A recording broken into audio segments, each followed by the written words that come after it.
Good evening, everybody. As usual, we'll start off with our motivation.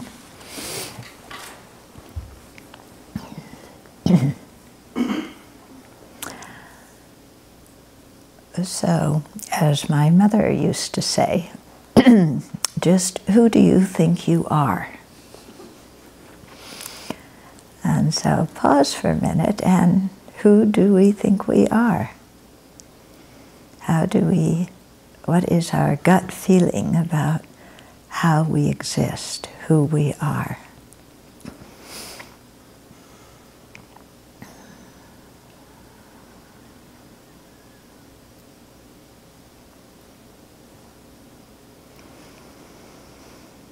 And we may find that there's the appearance of a very real me. There's a person, there's something quite personal. Yeah. We don't feel like there's an impersonal body made of matter, an impersonal consciousness that cognizes and experiences. But instead we feel like there's a personal self, something that is me.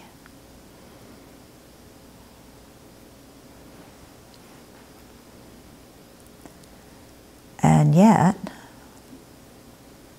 if such a self existed, exactly where would we find it? What would it be? What could we draw a line around and say, that is me?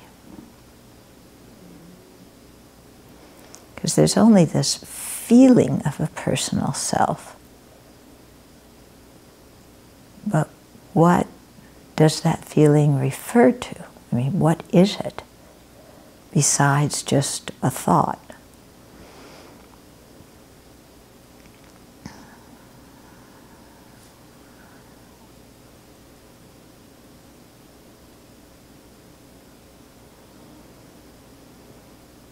And so instead say, okay, there's a body. There's nothing personal about a collection of atoms and molecules. There's an eye consciousness, ear consciousness, nose, tongue, body, mental consciousnesses. They all do their own jobs. But there's nothing particularly personal about any of them.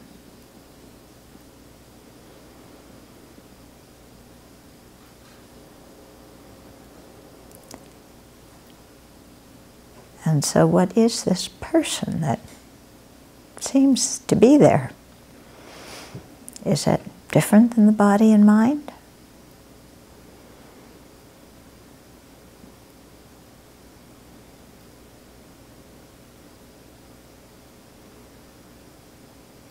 There's the thought I, but are we a thought? We feel like we're much more than just a thought, don't we?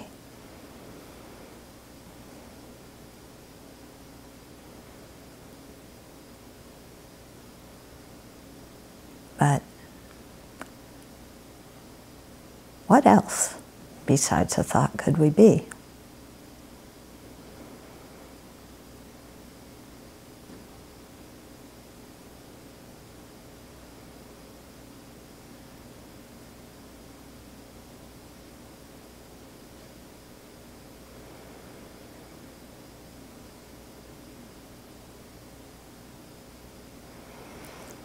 So when somebody says, oh, you're wonderful, or somebody says, oh, you're awful, just exactly who are they referring to? Or what are they referring to? Who's the one that's wonderful? Who's the one that's awful?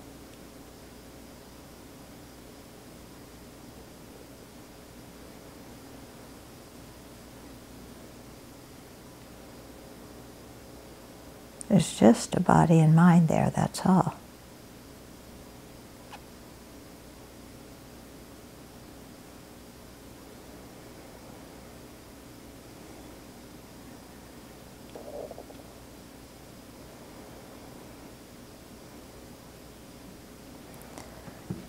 And so see how much we suffer because of fabricating an I that in reality doesn't exist.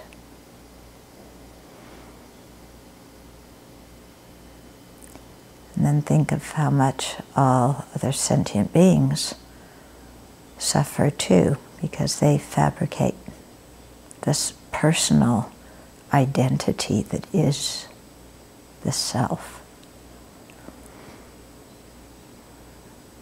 that in reality can't be found anywhere.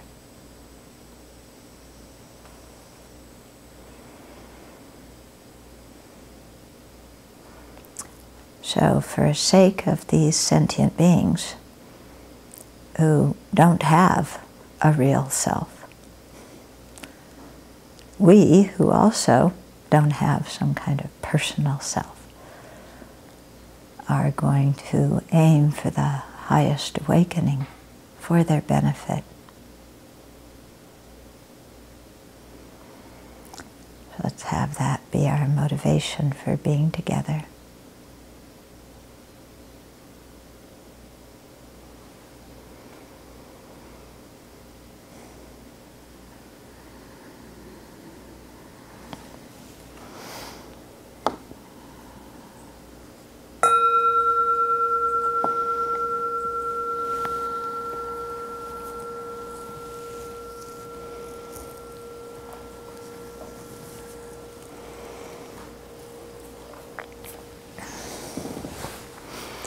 So one of the letters I received from an inmate today, he was saying one of his problems is that he takes everything very personally.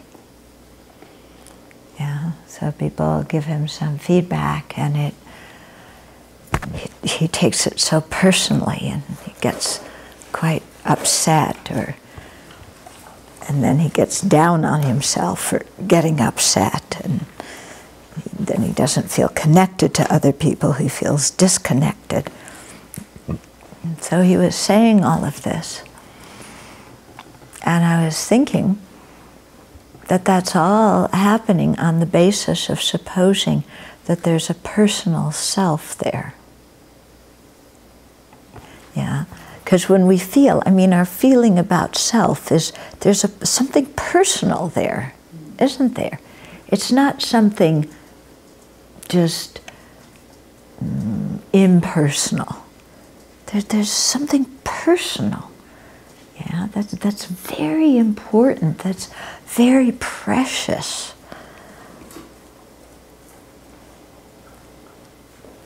Yeah, and yet what can we find that is that personal thing there?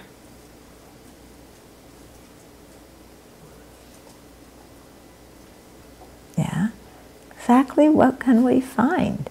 There's this feeling, oh, me, I mean a person. But there's just an impersonal body. I mean, because the body is very impersonal, isn't it? Yeah, it's just atoms and molecules, and you know, it's just broccoli and tofu and whatever else, you know, you ate, and you know, some genes and chromosomes, and nothing personal about any of that. Just material stuff. And then there's the mind and the different kinds of minds, different mental factors. But none of them are a person. None of them have that personal thing. I mean, what is personal about a visual consciousness? A consciousness that sees colors and shapes. What is personal about that? Yeah. So, okay, you know. Yeah, you look like you think there's something personal? Because it's mine. It's yours. Whose?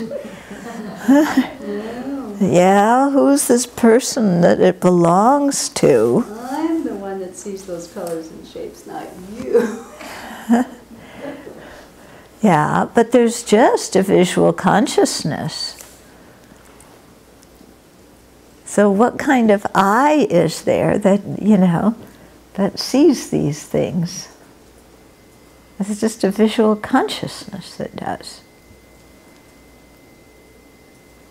Yeah? Isn't it?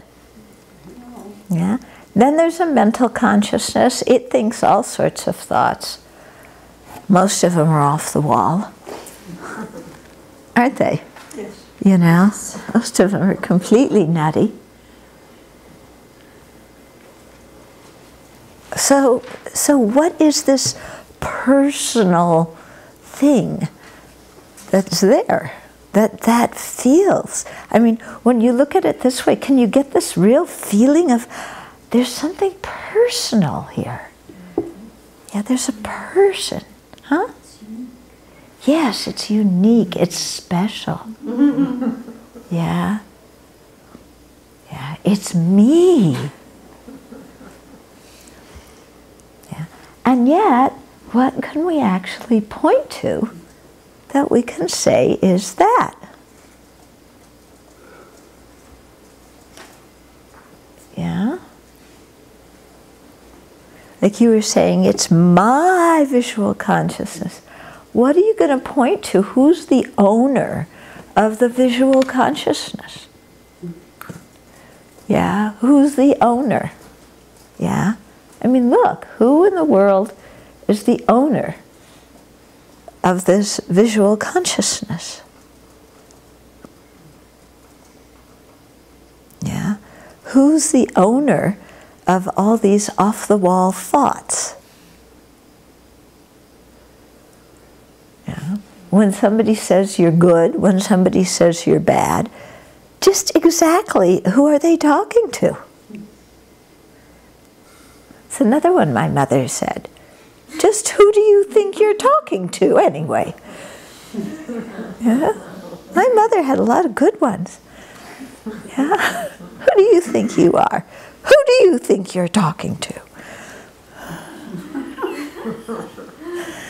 Yeah? So, yeah, just who do we think those people are talking to when they say, oh, you're so wonderful, and when they say, oh, you're such a creep? Who are they talking to? Yeah? So do you get some sense, like when they talk about a fabricated conception of self, do you have some sense of what that means? Yeah, a fabricated, completely made up, yeah, sense of a person, a real, something personal. Yeah, that's totally made up. That is as existent as what they call sky flowers. Of course, you know, when I took LSD, I was sure there were flowers in the sky. You know, didn't you see flowers in the sky when you dropped acid? Jungles. Oh, you saw jungle in the sky. You're wrong.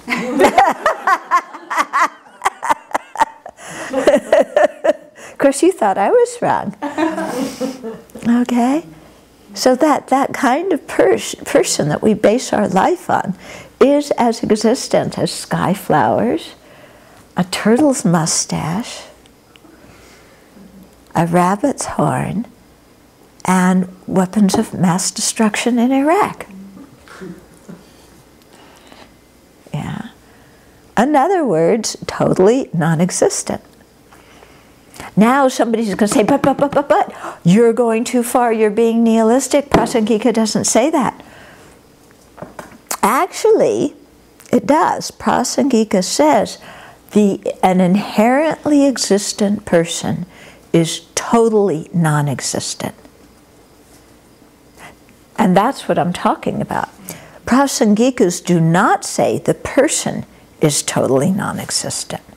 But they do say an inherently existent person doesn't exist anywhere. Okay. A merely labeled person, a dependent person, an impersonal person that exists just by, putting, independence on a body and mind, having the idea that there's a person and giving it a name. That's the kind of person that exists.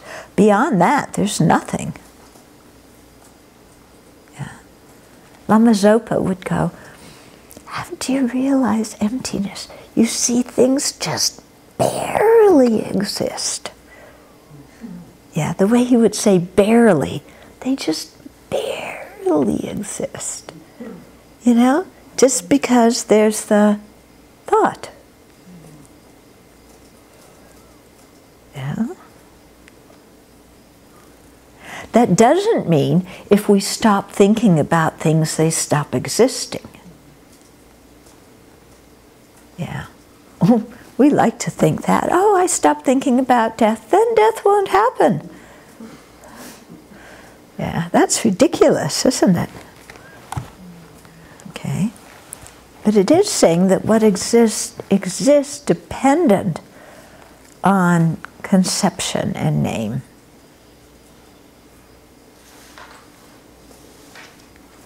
Okay. But that doesn't mean that if we as one person stop giving it a name, it stops existing. Yeah. I don't call that rat poisoning. Therefore, there's no rat poisoning.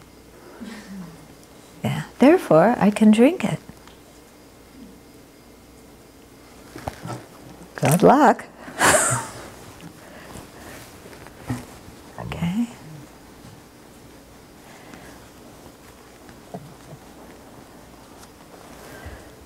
On the other hand, there's nothing you can find there that is rat poisoning.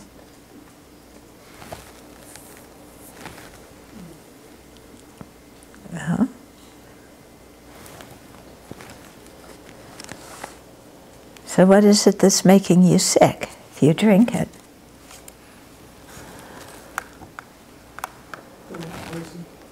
The rat poison. Yeah. Okay. So we've been going through chapter 9 of Aryadeva. We're almost done with it. We're on verse 224. So this chapter is on refuting permanent functional phenomena. Okay, so those are asserted not only by the Buddhist Vaibhasikas, but also by many non-Buddhists. Okay, so verse 224 is the suitability of the topic is the suitability of the complete abandonment of conceptions of a self as liberation. In other words, no conception of yourself is going to be liberation.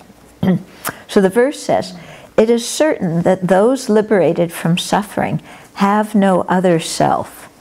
Therefore, the end of the self should always be affirmed as good. Okay, so the main point of verse 221 onwards, including this one, is that in the state of nirvana, those who have gained liberation by completely abandoning the polluted aggregates and by eliminating all the other afflictions, yeah, that there's no causeless permanent self that doesn't depend on the aggregates that's left over. Okay? So some schools say, oh, there's a causeless permanent self, a soul, something that's really me, and yet, yeah, we can abandon our polluted aggregates, our body and mind, and we can abandon all the afflictions, and this self is still there. Okay. Now that makes no sense, does it? First of all, because the self arises in dependence on the body and mind. Second of all, because the chief affliction you're getting rid of is the grasping at the self. You know, the grasping at a self that doesn't exist. So to say that you're refuting a self that doesn't exist and at the same time asserting a permanent self that's left over that attains nirvana is ridiculous, isn't it? Okay. So you can't find any causeless self that doesn't depend on the aggregate, something where you can have the body and mind here, and your soul, yourself, is over here, completely independent. Yeah? Because if the self were independent of the aggregates, then your body could get hurt, but you wouldn't get hurt. Yeah? Then the body could die, but we wouldn't say the person died. Yeah? So you can't talk about some kind of permanent self that's left over in the state of liberation.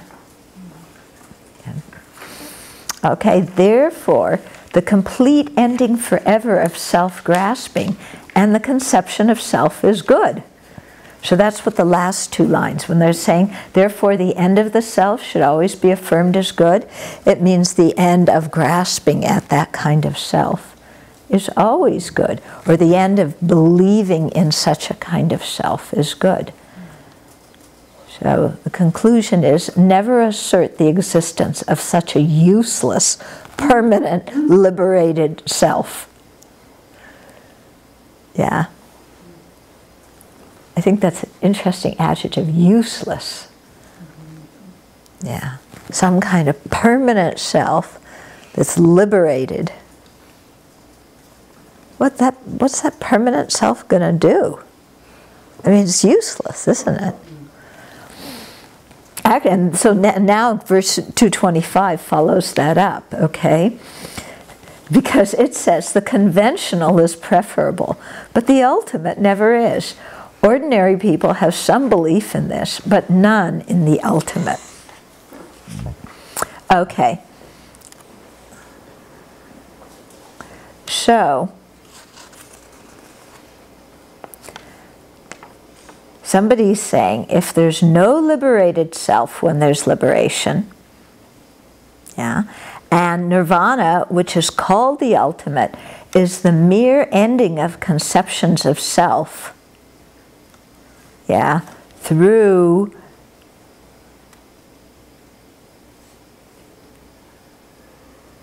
well, okay, let's just leave it. It's the mere ending of conceptions of self, yeah. Then what is the purpose of striving for such an ultimate? Yeah. If there's no liberated self, why work for liberation? Okay. And if nirvana is called the ultimate, it's just the mere ending of conceptions of the self. Yeah. Through the elimination of all impermanent things. Yeah, so you're eliminating all impermanent things. Yeah, so you're eliminating all conceptions of the self. And there's no liberated self. So this person says, then who's interested in that? And he's right, who's interested in it? Okay, so then that person says, this is Joe Blow again. Okay, he says it's better for those interested in their own good to accept conventionalities like eyes and ears and things like that, and not to assert an ultimate, because ordinary people have some belief in virtue and non-virtuous actions. They have some belief that in homes and jobs and crops and things like that, but they don't believe in the ultimate, and there's no person who exists at the time of the ultimate, so why be interested in it? Yeah. So this person is thinking that what the Madhyamakas are saying is that there's no person at the time of liberation. Yeah. When the Madhyamikas are saying there's no inherently existent person, they're saying, oh, you're saying there's no person. Yeah.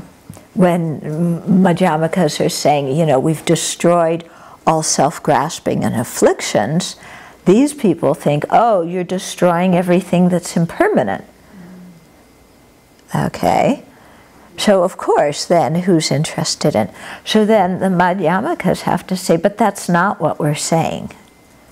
That's not what we're asserting at all. Yeah, this stanza was written in connection with the extensive refutation of self in the next chapter. Okay, because the next chapter is about refuting a permanent self. Okay? So, of course, you know, if people who believe there's a permanent self that exists at the time of liberation, and you disprove the existence of that permanent self, then they're going to think you're saying there's no self at all whatsoever, which is not what the Madhyamakas are saying. They're saying there is a self, but it doesn't exist under its own power. It isn't some kind of self-enclosed entity. Okay. Then the summarizing stanza of this very interesting, confusing chapter says, discovering that external and internal dependent arising phenomena exist in reliance. So external phenomena that are not associated with consciousness, internal phenomena that are. All these dependently arising things, that they exist in reliance on other factors. That's why they're dependent arising, because they exist dependent on other factors. They can't exist under their own steam, under their own power. And understanding their emptiness of existence by their own entities. Okay, so you not only understand that they're dependent arising, because even the lower Buddhist schools understand that, but you also understand that if they're dependent arising, they're empty of existing by their own entities. The lower schools don't understand that. Okay, that they can't have something in them that's really them if they're dependent on other factors. Okay, so understanding those two things, grow wise in the meaning of the middle way, free from extremes. Okay, so the two extremes, absolutism or eternalism that says there's inherent existence, and then, you know, nihilism, or annihilation, which is negating things that in fact do exist. Okay. So as Jay Rinpoche says, you know, in the three principal aspects of the path, and as Jeffrey over a year ago was explaining to us, you know, initially the understanding of emptiness is what counteracts grasping at an inherently existent self. And initially, the understanding of dependent arising, you know, counteracts thinking that things don't exist. Okay. But later on, as you progress and deepen your understanding of the compatibility of emptiness and dependent arising, you come to see that dependent arising shows that there's no inherent existence. And that emptiness shows that things are not totally non-existent. Okay? So that's kind of a deeper understanding in there. Understanding the first set is already hard enough. Yeah? But understanding how you can reverse those two and what they work against. Yeah. That's the second step. Only after you've realized emptiness, though, is that right? Yeah. But inferentially? Yeah. Okay, chapter 10 is the individual refutation of truly existent functional phenomena and refuting the self. Okay? So, if the self existed by its own entity, then it should be seen in the state of nirvana. We should see a real self that attained nirvana. Okay? Fearing its discontinuation because it isn't seen in nirvana. So, you know, people look, oh, there is no self that's truly existent in nirvana. That means there's no self at all. So fearing that happen, happening. Then, like in verse 225, they say the conventional is preferable. Just forget all that ultimate stuff and, you know, and just be content with the conventional stuff. However, the self doesn't exist by its own entity, because if it did, it should be male, female, or neuter. Okay, so if there's a real self, yeah, that existed under its own power, it should be male, female, or neuter. Okay, but it isn't. Yeah, so here neuter means sexually indeterminate. So, for example, people who have no sexual organs, who have both sexual organs, whose sexual organs change from one to the other. So that's what the meaning of neuter is here. Okay, so verse 226. Okay, so this is refuting the Vaisheshika self. Okay, so the Vaisheshika talk about an inner self and an outer self. Okay, and the Vaisheshikas, Samkhyas, you know, Jains, all these other groups that existed at the time of the Buddha and afterwards, you know, when they were doing all the debating at Nalanda and Odantapuri and so on. These people are called forders because, and that means one who has a ford to the end. In other words, they're Indian non-Buddhists who say they have a ford or a path to liberation or to upper rebirth. Okay, so the ford, they're able to ford the stream. They have like a bridge or a path or something that can bring you to liberation. So they're called the forders. Yeah. So the Vaisheshikas assert two selves, an inner self and an outer self.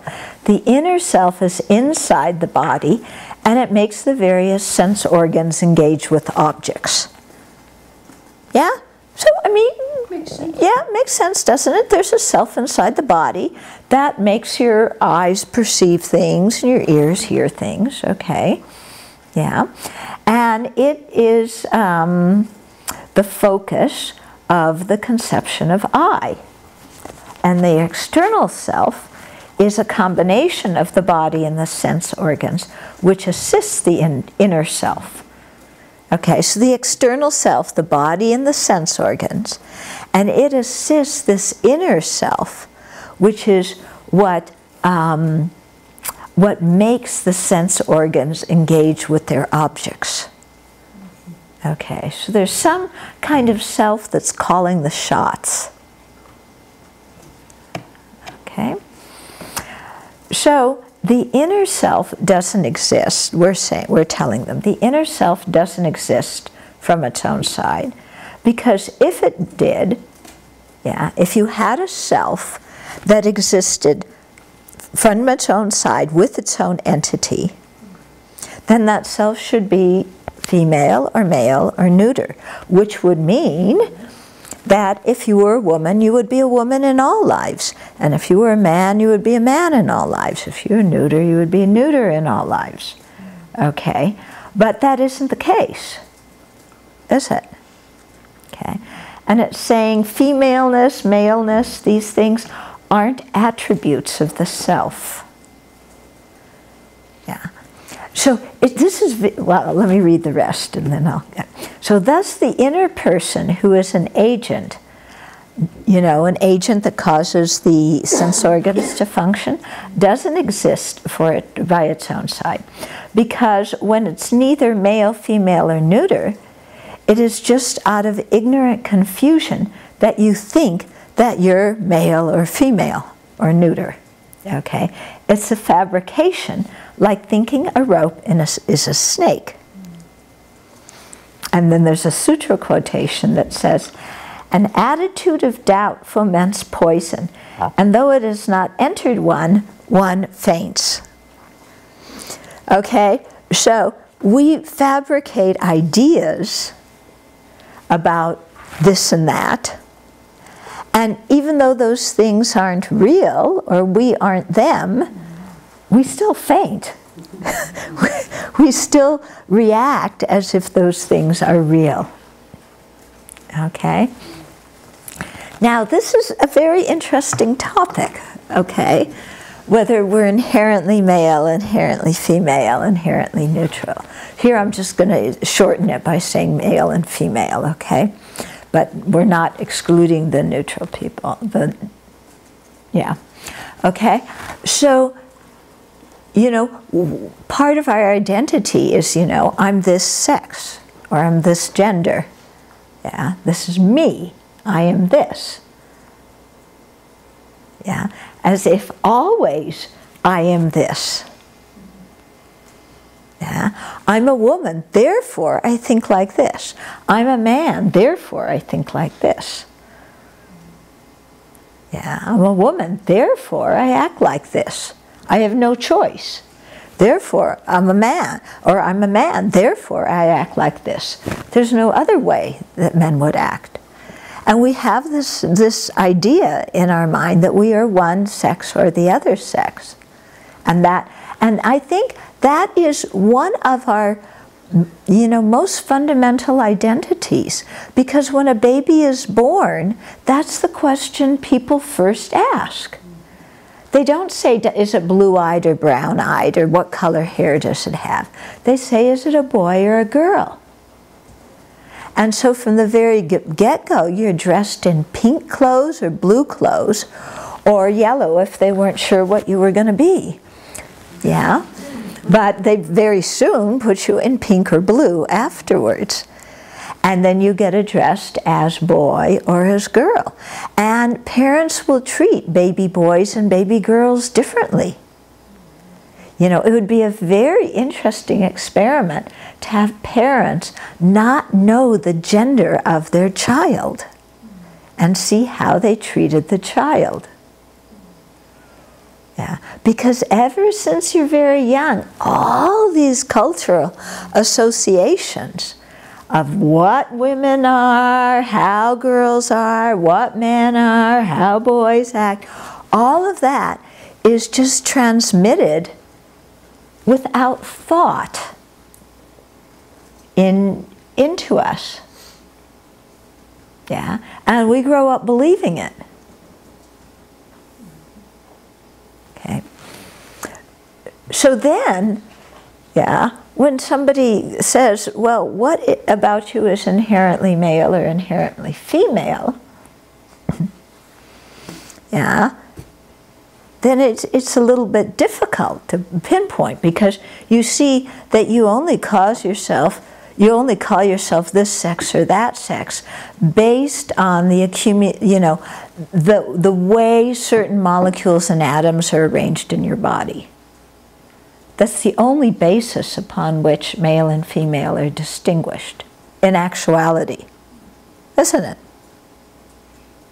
Yeah, on the basis of the arrangement of molecules in the body. That's it. And none of those molecules are male and none of those molecules are female. It just happens to be how they're arranged in the body. And yet, we build so much on top of that. And you even have, in Buddhism, they will say, you know, because you're a woman, you have a different kind of mind. Your mind isn't as emotionally stable. Yeah. But in actuality, there's nothing male or nothing female, especially about our mind, because our mind isn't even made of atoms and molecules, and the whole designation of gender is based on the body, not on the mind. If you look at the mind alone, what are you going to use to discriminate a male mind from a female mind? And yet, on the other hand, yeah, sometimes women will say, for example, well, we understand each other, but the men just don't understand us. Or the men will say, we understand each other, but the women, you know, don't understand us. And that men and women have different way of thinking. And then you go into all this whole thing, which is all over the press, you know, women are related to the earth, and they're grounded, and they're sensitive and emotional, and men are, you know, related to the sky, and they want to go out hunting and, you know, chasing balls and competing in sports, and, you know. There was that book a few years ago, Men Were from Mars. And Women Are from Venus, yeah. Yeah, and all these kinds of things of, you know, kind of, sometimes they'll even say, you know, in a monastery, yeah, oh, well, women act a certain way, you know, the men wouldn't understand. You know, women cry a lot. If we get a lot of guys in the Abbey, they don't like when people cry. Yeah, women tend to be a little bit more tolerant when people cry. Men don't like when people cry. Yeah. On the other hand, I'm getting a little bit tired of people crying. You know, it's like, how much can you cry? Yeah. And then men think, I can't cry at all. It isn't manly to cry. You know, which also is junk, you know. I mean, who says that? But then they pretend, you know, I don't feel anything. I'm above all of that. Yeah. Meanwhile, it's exploding inside, you know. Yeah. When I read things that say, oh, women are so emotional, because this is a standard kind of thing about women, even in Buddhism, you know, and in our culture, women are so emotional. I've seen men that are far more emotional than women. Yeah? But of course you're not, you know, if a man is really emotional, they're not really, really emotional. They're just upset. Right, exactly. Women are emotional and fickle and inconsistent, and men are just, and unstable, and men are just upset at that moment. Yeah? I mean, it's ridiculous, isn't it? Totally ridiculous. And yet, you know, we want to go beyond this, but then sometimes when, you know, if you're a crier and somebody says, just cut it out already. Oh, well, you men don't understand how we women are, and we feel things very deeply. Right? And then we claim that as our identity. Yeah? This is the way we are. You don't understand us. Yeah?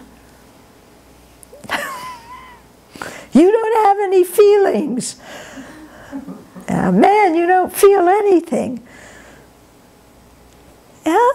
And so, I mean, all this comes, do you see all this incredible amount of conceptualization through which we create identities and through which we justify our behavior? Yeah? So if you say to a man, it's okay to cry, it's okay to have emotions, it's like, no, it's not. Yeah, I can't do that. If you say to a woman, just stop crying already, oh, I can't do that. Yeah, and of course women can stop crying and men can cry, of course. Yeah. But we build up all these ideas of gender and then split ourselves off from each other, thinking that there's a male self or a female self, and therefore I have certain personality characteristics that I cannot overcome because they're in my genes. Yeah, in my X chromosome, in my Y chromosome, there's a gene to cry or not to cry. I mean, come on. So what do people think about this? Yeah. I was going to say, I realize when my mind does that, it's because I'm a woman, or if it does that, it's because I'm Asian, Chinese, Singaporean. It's usually because I don't want to look at an affliction. That's what I found. Yeah, it's very true, isn't it? Yeah, when we don't want to look at a behavior pattern or an emotional pattern, we just say, well, I'm that way because I'm a man or a woman or a Singaporean or an American, or because I'm young, I think that way, or because I'm old, I think that way. Then I don't have to change. Yes. I And can't change my Chineseness. right. So. Yeah, right. So I can't change this. These are just who I am. And all these characteristics are based on the body, aren't they? You have a Chinese body, so then therefore you have a Chinese mind. Right? You have American body, you have American mind. What about your mind is one nationality or the other? But it's very true. We say this because we don't really want to look at ourselves. Yeah. Well, the other thing that fascinates me is when I read about people who feel that they've been born into the wrong gender. And what they go through to get into the other gender's body. It's just amazing. Yeah. And how is it that you get this idea? Yeah, yeah, yeah. So people who are transgender, you know, who feel that they were born in the wrong body, then, yeah, and it's so much incredible suffering. Incredible suffering. And yet, what about the mind is male or female? Yeah, and yet it seems like there's a very strong identity with the body, and I'm born in the wrong body. Yeah. Some kind of karma. Yeah, kind of karma. Any other comments about this? Yeah. Well, I'm wondering about this verse, like, is it because they have such a belief in rebirth that they can use this as a reasoning? Because if you didn't, you'd have to have a pretty, for the reasoning to work, you have to accept that, you know, you're reborn in every kind of situation. So you have to realize Aryadeva lived, you know, 2nd century, 3rd century. Everybody in ancient India, even everybody in modern India, believes in rebirth. So these things are designed for a culture that just takes rebirth for granted. Yeah. Rebirth of all different kinds of... Yeah, rebirth in all different... realms. Yeah, yeah. Do they believe that if they're male in this birth, they're going to be reborn as a male? Well, this is what's getting refuted. Yeah. Now, as far as some of the Indian forgers, I don't know if they think that. But what I find interesting is in the Jataka tales, the people who are male in, you know, when the story is getting told, are male in the tale. And the people who are female when the story is getting told are female in the Jataka tale. I find that very interesting, considering that Buddhism refutes all of that. Yeah, so then you have to say, well, some of the Jataka tales actually, through historical analysis, they would say exist actually, some of them were popular before the Buddha was born, and they were adopted to be Buddhist stories. This is through the lens of historical analysis. Don't tell any of my teachers that I said this. Yeah.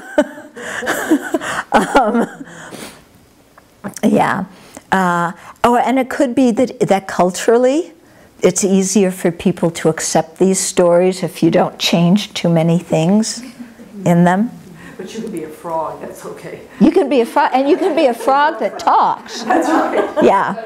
But if you're a male in this life, you're a male frog who talks. If you're female now, you're a female frog that talks. The identity is so deep, Yeah. I always think that this is the deepest one, and why it's the hardest one for us to deal with as cultures historically. Yeah, it's a hard one for us to deal with because of the identity and the conceptions about it. And it's hard for us to deal with because of sexual attraction too. Yeah. I mean, that adds a whole other layer of being attracted to somebody else's body. Yeah, and therefore being attracted to them.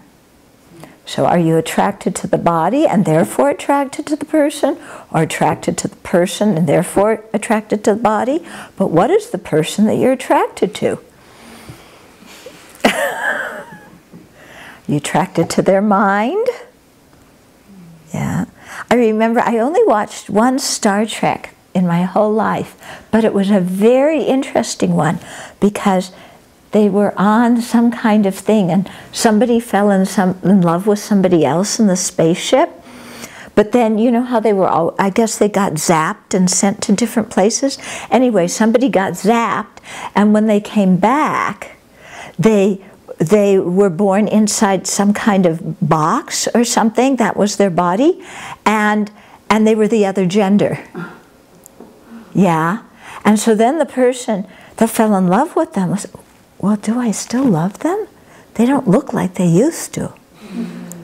Yeah. Who exactly do I love there? Yeah. There's also the issue of hormonal influence, and so it's not just hormones, but in looking in that thing about being inherently one gender or the other, it's how much our body influences in any given rebirth, how much our particular body influences the experience of that mind, and vice versa.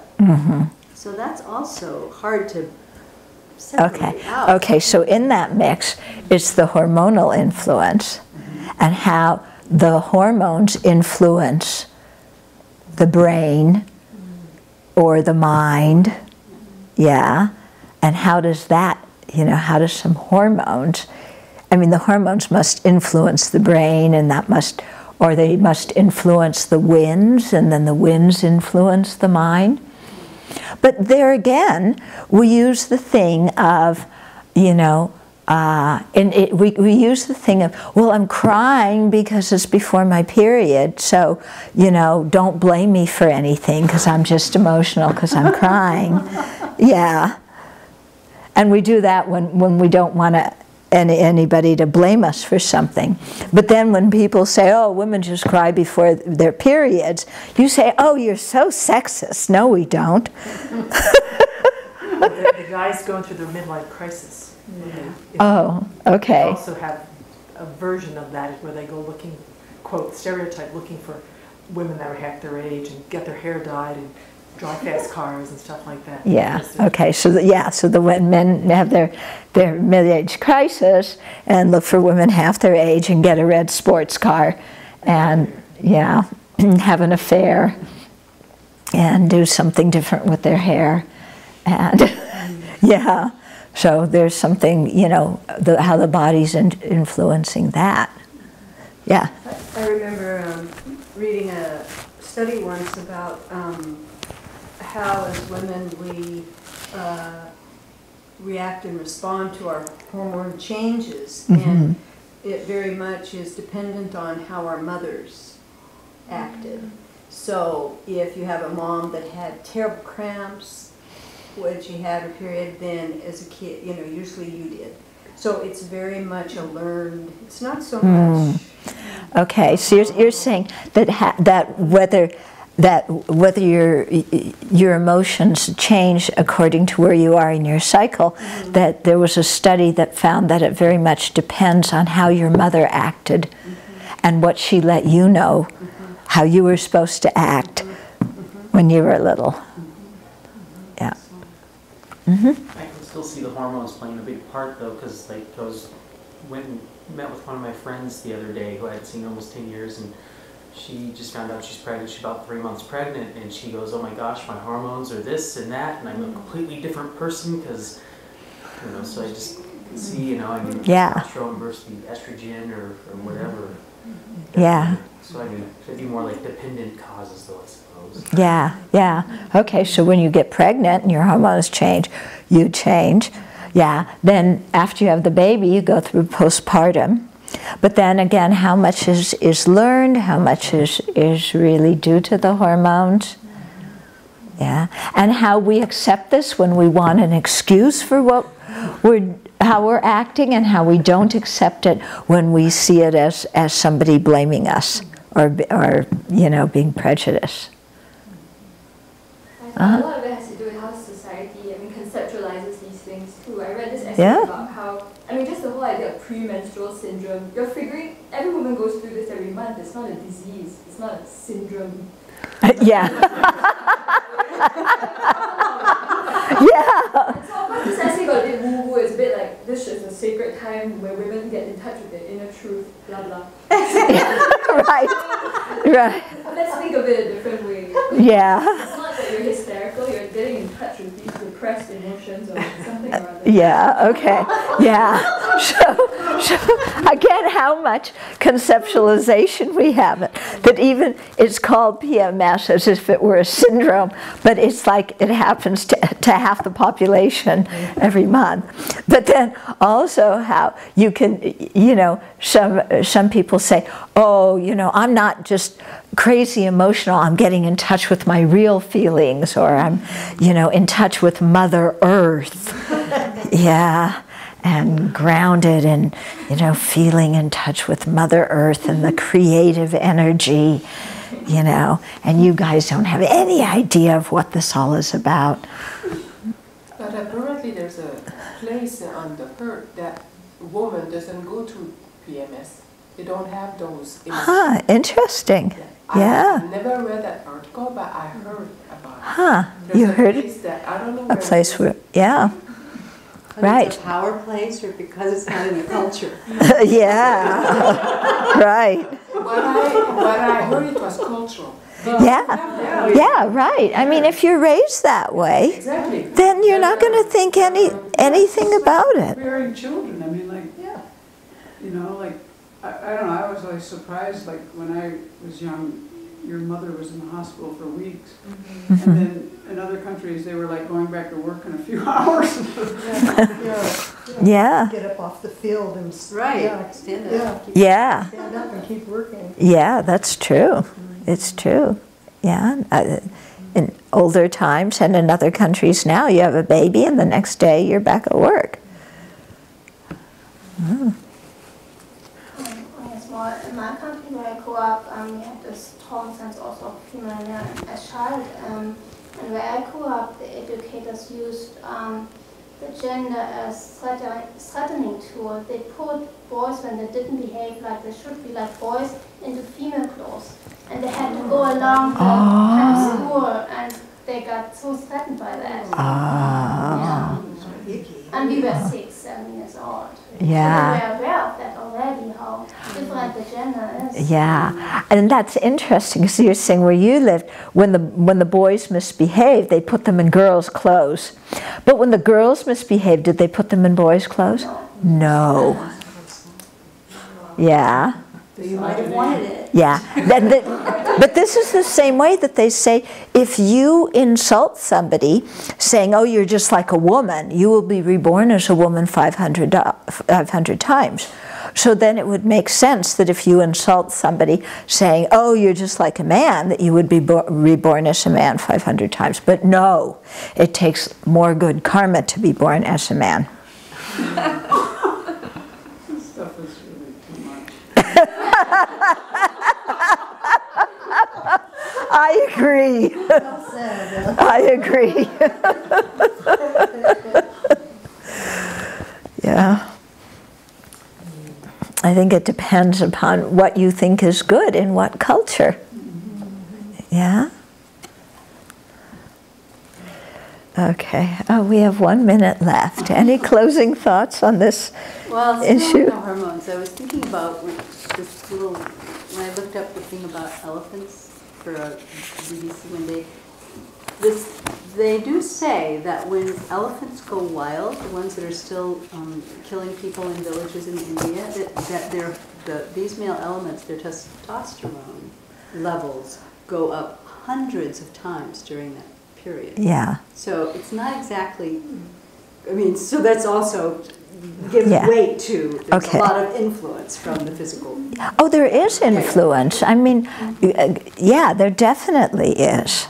You know, in terms of who finds it easier to be celibate too. There's a lot of influence according to our hormones.